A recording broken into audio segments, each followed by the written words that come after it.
চন্দ্রকোনায় শুভেন্দু অধিকারী রাজ্যের বিরোধী দলনেতার কনভয়ে হামলার অভিযোগ ছিল এবং সেই অভিযোগে তিনি চলে গিয়েছিলেন চন্দ্রকোনা বিট রোড থানায় চলে গিয়েছিলেন। থানা থেকে বেরিয়ে থানায় অবস্থান করছিলেন। থানা থেকে বেরিয়ে রাজ্যের বিরোধী দলনেতা তখনই জানিয়েছিলেন যে তিনি হাইকোর্টে যাবেন। হাইকোর্টে সেই ঘটনার সিবিআই তদন্ত চেয়ে বিরোধী দলনেতা, আমার সঙ্গে অর্ণব রয়েছে সরাসরি হাইকোর্ট চত্বর থেকে। অর্ণব, রাজ্যের বিরোধী দলনেতা তার কনভয়ে হামলা হয়েছে এই অভিযোগ করে এবং সেই হামলা কারা করেছে তার তদন্ত যেন সিবিআই করে, সেই আর্জি জানিয়ে আদালতে আপডেট জানতে চাইব।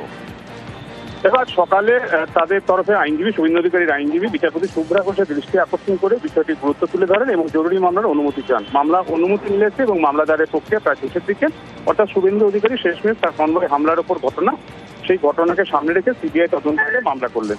এবং এই মামলা করার কারণ হিসেবে যেহেতু পুলিশের সামনে, অর্থাৎ তার কনভয়, সেই কনভয়ের রুট লাইন সেটা আগে থেকে পুলিশকে জানানো থাকে, তারপরেও পুলিশ উপস্থিত থাকা সত্ত্বেও সেখানে হামলার ঘটনা ঘটেছে বলে শুভেন্দু অধিকারীর অভিযোগ।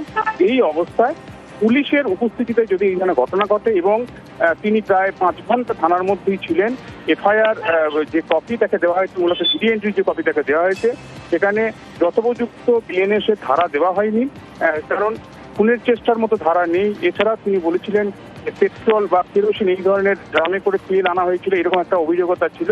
সেই সংক্রান্ত যথোপযুক্ত ধারা না দেওয়ার কারণেই পুলিশ নিষ্ক্রিয় মোড়া থেকেই, তাই রাজ্য পুলিশের দ্বারাই তদন্ত হবে না, সিবিআইকে দিয়ে তদন্তের আবেদন করে এই মামলা দায়ের করেছেন শুভেন্দু অধিকারী এবং পুরো ঘটনাতে কারা যুক্ত, কারা দোষী সেটা খুঁজে বার করার জন্য এই সিবিআই তদন্ত তিনি চাইছেন।